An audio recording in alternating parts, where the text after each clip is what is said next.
Hours after a strike on a Gazan hospital that claimed hundreds of lives, it remained unclear who was responsible for the bloodiest single incident since the Israel-Hamas conflict began, with officials on the two sides trading blame.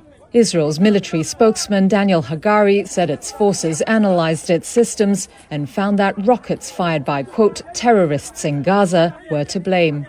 Intelligence from few sources that we have in our hands indicates that the Islamic Jihad is responsible for the failed rocket launch which hit the hospital in Gaza.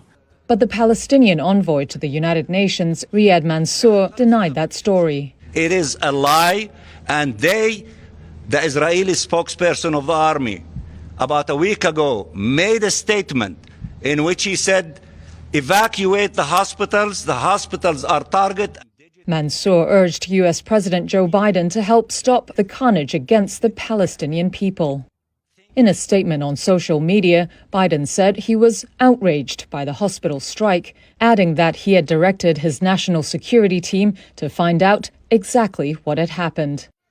According to the White House, Biden will also be asking some tough questions of Israel's prime minister during a planned trip to the country on Wednesday.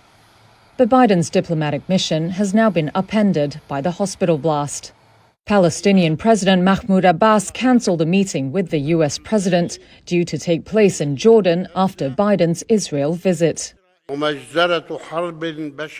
At an urgent meeting with local officials, Abbas called the blast an ugly massacre that cannot be tolerated or allowed to pass without accountability. The deadly hospital strike comes as a humanitarian crisis grows in Gaza, with Israel cutting off power, water, food, fuel and medicine supplies into the enclave, intensifying an existing blockade there. This is totally unacceptable. The United Nations High Commissioner for Human Rights, Volker Turk, demanded accountability for the hospital blast. He also noted that several were killed after a UN school was struck in the Al-Maghazi refugee camp on the same day. Violence and killing must stop at once. All states with influence must do everything in their power to bring an end to this horrendous situation. Civilians must be protected and humanitarian aid must be allowed in to reach those in need as a matter of urgency. Those found responsible must be held to account.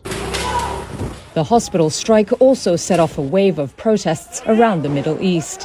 That included Palestinians clashing with Abbas's security forces as anger at the situation in Gaza boiled over to the West Bank.